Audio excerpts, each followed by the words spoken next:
గణపతియే నమః. స్వర్ణలక్ష్మీ నమస్తే అస్తు. పరబ్రహ్మ స్వరూపిణి రాజ్యం దేహి ధనం దేహి సర్వకామాంచ దేహి మే.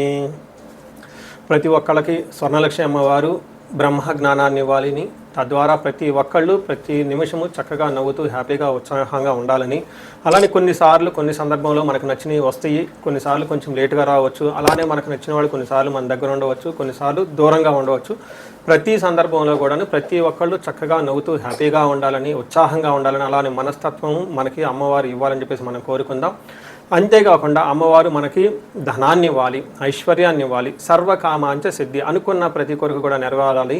అట్లాంటి యొక్క అమ్మవారి యొక్క కృపా కటాక్షం మన మీద ఉండాలి. మనం ఎంతో ఉన్నతంగా ఎదగాలని చెప్పేసి మనం కోరుకుందాం. అంతేకాకుండా రాజ్యం దేహి, ప్రతి ఒక్కరికి ఒక అధికారము, పవరు, స్టేటస్, ఒక దర్జా, దర్పం, ఇవన్నీ కూడా ప్రతి ఒక్కరికి అమ్మవారికి మన అందరికీ ఇవ్వాలని చెప్పేసి మనం కోరుకుంటూ, మనము మే మంత్ యొక్క రాశి ఫలాలు చెప్పుకుంటున్నాం. మే మంత్ రాశి ఫలాలు ఈ మంత్లో చాలా విశేషాలతో కూడుకొని ఉంది. ముందుగా ఒక 2 నిమిషాలు వాటి గురించి చర్చించుకొని తర్వాత 12 రాశుల గురించి మనం మాట్లాడుకుందాం. ఈ మాసం మనకి వెరీ ఇంట్రెస్టింగ్గా పౌర్ణమితో స్టార్ట్ అయ్యి, ఈ మాసం అంతా అంటే మే మంత్ అంతా పౌర్ణమితో స్టార్ట్ అయ్యి పౌర్ణమితో ఎండ్ అయిపోతుంది. మనం చూసుకుంటే ఇందులో వైశాఖ మాస పౌర్ణమితో స్టార్ట్ అయ్యి జ్యేష్ఠ మాస పౌర్ణమికి మనకి మే మంత్ అంతా ఎండ్ అయిపోతుందని గమనించుకోవాలి. ఇందులో 3 ముఖ్యమైన విశేషాలు ఉన్నాయండి. ఒకటి, ఈ మంత్ మనకి బిగినింగ్లోనే బుద్ధ పూర్ణిమతో స్టార్ట్ అయిపోతుంది. దీన్ని గురు పూర్ణిమ అంటారు, బుద్ధ పూర్ణిమ అని అంటారు, వైశాఖ మాస పూర్ణిమ అంటారు. చాలా చాలా విశిష్టత కలిగిన పూర్ణిమ. పర్టికులర్గా గురువుకు సంబంధించి, చంద్రుడికి సంబంధించి ఎవరైనా కనుక దోషాలు ఉంటే ఆ రోజున మెడిటేషన్, ధ్యానం చేస్తే చాలా బాగుంటుంది. కొన్ని వైష్ణవ టెంపుల్లో విష్ణుమూర్తికి కళ్యాణ మహోత్సవం కూడా జరుపుతూ ఉంటారు. చాలా చోట్ల జాతరలన్నీ జరుపుతూ ఉంటారు. ఒక వెరీ ఇంట్రెస్టింగ్, చక్కగా బాగా ఎంజాయ్ చేయవలసిన పౌర్ణమి వైశాఖ మాస పౌర్ణమి. తర్వాత మనకి 12 తారీఖు హనుమత్ జయంతి ఉంది. ఇది చాలా చాలా ముఖ్యం. పర్టికులర్గా ఏలినాటి శని ఎవరికైతే ఉంటుందో, తర్వాత కుజదశ, కుజుడు అనుకూలంగా ఎవరికైతే ఉన్నారో వీళ్ళు ఈ హనుమత్ జయంతిని చక్కగా జరుపుకోవాలని నేను కోరుకుంటున్నాను. ఆస్ట్రాలజికల్గా అంటే జ్యోతిష శాస్త్రం ప్రకారం ఒక ముఖ్యమైన విషయం ఉందని అందరికీ బాగా తెలిసింది. కర్తరి అంటారు. అంటే సూర్యుడి కృతికా నక్షత్రంలో ప్రవేశించిన తర్వాత సూర్యుడి యొక్క తీవ్రత చాలా అధికంగా ఉంటుంది కాబట్టి ఈ 13 రోజులు 15 రోజులు కర్తరి అంటారు. ఈ రోజుల్లో ఎక్కువగా మంచి మంచి పనులు చేయకుండా నిషిద్ధం అని చెప్తూ ఉంటారు. అంటే ఈ మాసంలో కర్తరి వచ్చేటప్పటికి 11వ తారీఖున కర్తెర స్టార్ట్ అవుతుంది, 28వ తారీఖు కర్తెర ఎండ్ అయిపోతుంది అనమాట. ఈ ఉన్న మధ్యలో 15-16 రోజులు మనం చూసుకుంటే కర్తరి అంటారు. ఈ కర్తెరలో జనరల్గా బావులు తవ్వటాలు, తర్వాత వ్యవసాయానికి సంబంధించిన పనులు స్టార్ట్ చేయటాలు, వివాహాలకు సంబంధించి లేదా కొంచెం గృహప్రవేశాలు లాంటివి చేయకుండా ఉంటే మంచిది. అయితే ఈ కర్తెర ఆధ్యాత్మికానికి సంబంధించిన పనులు చేయడానికి చాలా చాలా యోగ్యతనిస్తూ ఉంటుంది.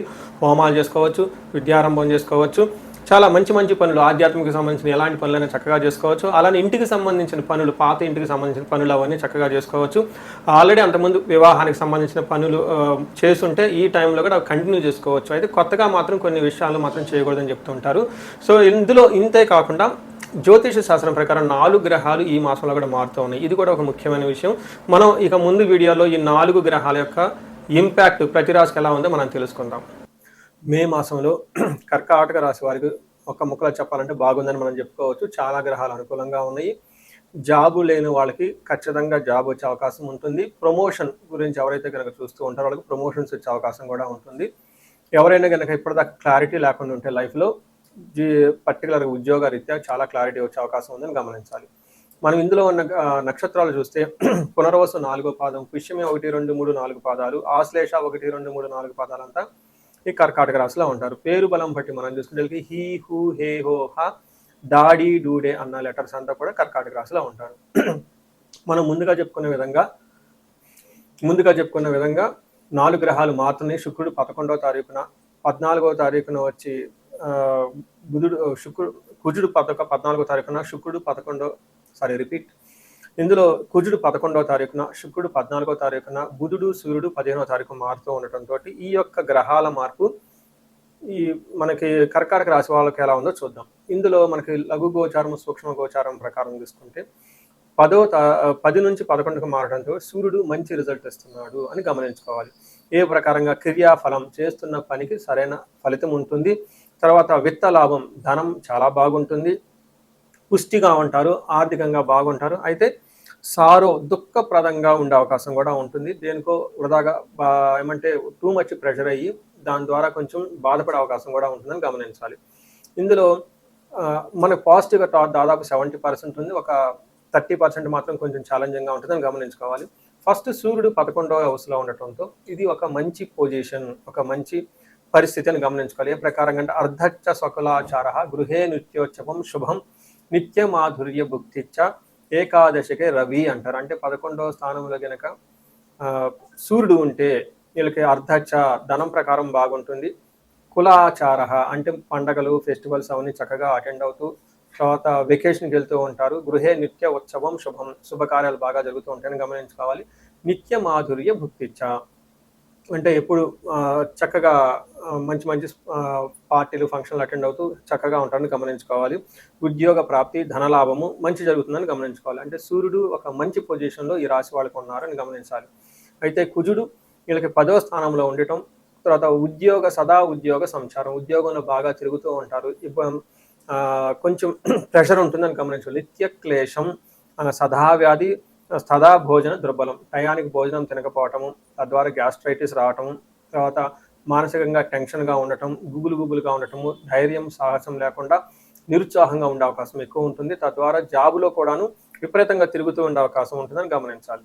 అయితే శుక్రుడు వీళ్ళకి 12వ స్థానంలో ఉండటం ఇది ఒక మంచి పొజిషన్ అని చెప్పుకోవాలి. శుక్రుడు 12వ స్థానంలో ఉండటం విపరీతమైన ఖర్చు చేసే అవకాశం ఉంటుంది. ధన వ్యయం చేస్తూ ఉంటారు. అది కూడా బట్టలు కొనడానికి, ఫ్యాషన్కి, డిజైన్కి, వేరే వాళ్ళకి తిరగటానికి చేస్తూ ఉంటారు. వీటితో పాటుగా వ్యవసాయానికి సంబంధించి వ్యాపారానికి సంబంధించిన వాటిలో ఆటంకాలు కలుగుతాయని గమనించుకోవాలి. శత్రుపీడం చోర బాధ మహాభయం అంటే కృష్యాది సర్వ విఘ్నం అంటే కష్టపడితే సరిగ్గా పని రాకుండా ఆటంకాలతో కూడుకున్న రిజల్ట్ వస్తుంది. తద్వారా విపరీతంగా భయాన్ని గొలిపే పరిస్థితులు ఉంటాయని గమనించాలి.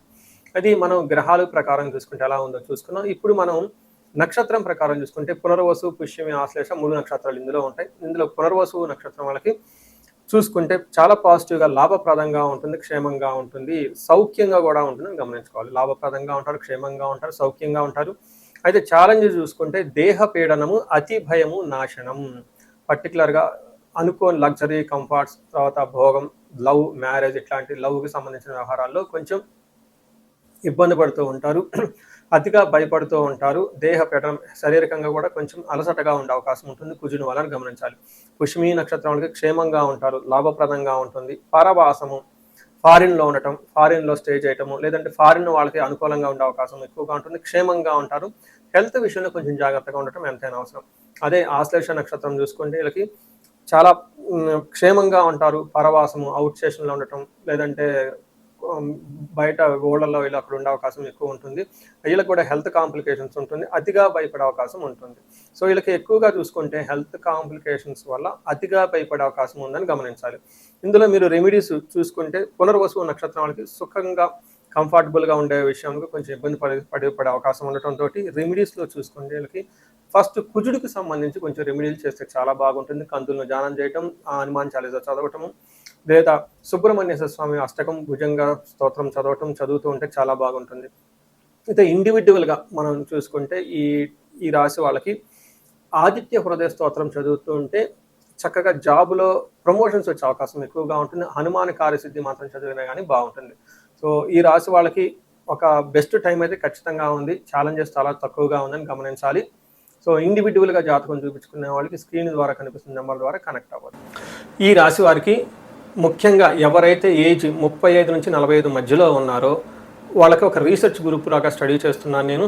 ఎవరికైనా గనక ఆర్థికంగా ఇబ్బందులు పడిపోతూ ఉంటే స్వర్ణలక్ష్మి విశేష హోమం అని ఉంటుంది, దాన్ని చక్కగా జరిపించుకోండి. తద్వారా మీకు బహుముఖ ఆదాయము వనరుల ద్వారా వచ్చే అవకాశం ఉంటుంది. మల్టీ సోర్సెస్ ఆఫ్ ఇన్కమ్ వస్తుంది. అంతేకాకుండా భార్యాభర్తల మధ్య చాలా చక్కగా అన్యోన్యంగా ఉండాలి, అభివృద్ధి జరగాలనుకున్నప్పుడు అన్యోన్య దాంపత్య పాశుపత అభిషేకము లేదా విశ్వావసు గంధర్వరాజ అభిషేకం అని ఉంటుంది, దాన్ని చక్కగా జరిపించండి. అంతేకాకుండా చాలాసార్లు మేము చండీ హోమాలు ఎక్కువ జరిపిస్తూ ఉన్నాము. లాస్ట్ మంత్ చూసుకుంటే చాలా చండీ హోమాలు చేసాము. ప్రతి ఒక్కళ్ళు కూడా శత్రు బాధలు ఉన్నా, లేదంటే కోర్టు వ్యవహారాలు సరైన అటిడ్ కాకుండా మధ్యలో ఆగిపోతున్న మీరు ఆఫీసుల్లో ఒక మంచి మేనేజర్ లెవెల్ పొజిషన్లో ఉండి సీనియర్ పొజిషన్లో ఉన్న మీ మీద ప్రమోషన్ రాకుండా అడ్డుపడుతున్న వేరే వాళ్ళు మీకు కావాలని ఇబ్బంది పెడుతున్నా కానీ ఇలాంటి వాళ్ళు చండీ హోమం చేయించుకున్న, అలానే రాహు దశ ఎవరికైతే నడుస్తుందో వాళ్ళంతా రాహు అంతర్దశలో వాళ్ళు ఉన్నారో చండీ హోమం చేయించుకుంటే చాలా బాగుంటుంది. అంతేకాకుండా ఇది పిల్లలకి అకాడమిక్ టైం కాబట్టి మనకి విద్య బాగా రావడానికి మనకి 3 రకాల దేవతలను ఉపాసన చేస్తూ ఉంటారు జనరల్గా. హయగ్రీవ స్వామి, మేధా దక్షిణామూర్తి, నీలా సరస్వతి. మీ యొక్క ఇండివిజువల్ యొక్క జాతకం చూపించుకొని ఒక్కసారి మీ యొక్క జాతకానికి అనుగుణంగా ఏ దేవతలకు సంబంధించిన ఉపాసన చేస్తే బాగుంటుంది, ఆరాధిస్తే బాగుంటుందో తెలుసుకొని తద్వారా ఆ యొక్క దేవతలకు పర్టికులర్ మేధా దక్షిణామూర్తికి మూలమంత్ర జపము, హోమము, దానాలు ఇవన్నీ చేసుకుంటే ఉంటే అకాడమిక్స్లో పెర్ఫార్మెన్స్ వచ్చే అవకాశం ఎక్కువ ఉంటుంది. ఇవి కాకుండా మీకు ఎలాంటి సమస్య ఉన్న, కాలసర్ప దోషం ఉన్న, పర్టికులర్గా వివాహానికి ఇది మ్యారేజెస్ టైం కాబట్టి మీకు 28 సంవత్సరాలు 27 వచ్చి ఇంకా వివాహం పోవట్లేదంటే ఖచ్చితంగా ఏదో ఒక దోషం ఉంటుంది. అవన్నీ చూపించుకుంటుంటే చూపించుకొని పరిహారాలు చేయించుకుంటే తీవ్రతను బట్టి చక్కగా పెళ్ళే అవకాశం ఎక్కువ ఉంటుంది.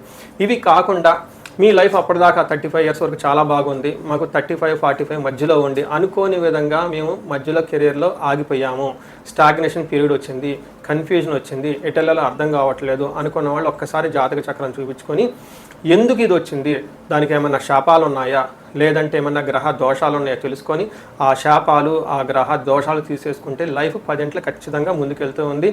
ఇంకా ఒకటి, ఎవరికైతే ఏలినాడు శని, అర్ధాశ్రమ శని, తర్వాత అష్టమ శని నడుస్తూ ఉందో వాళ్ళందరూ కూడాను చక్కగా సంపూర్ణ శాంతి పూజలు చేయించుకోవాలని చెప్పేసి, మీకు ఎలాంటి సమస్య ఉన్నా కానీ దానికి చక్కటి పరిష్కారం ఉంది. ఎలాంటి కన్ఫ్యూజన్ ఉన్నా దాని పరిష్కారం మీ జాతకంలోనే ఉంది.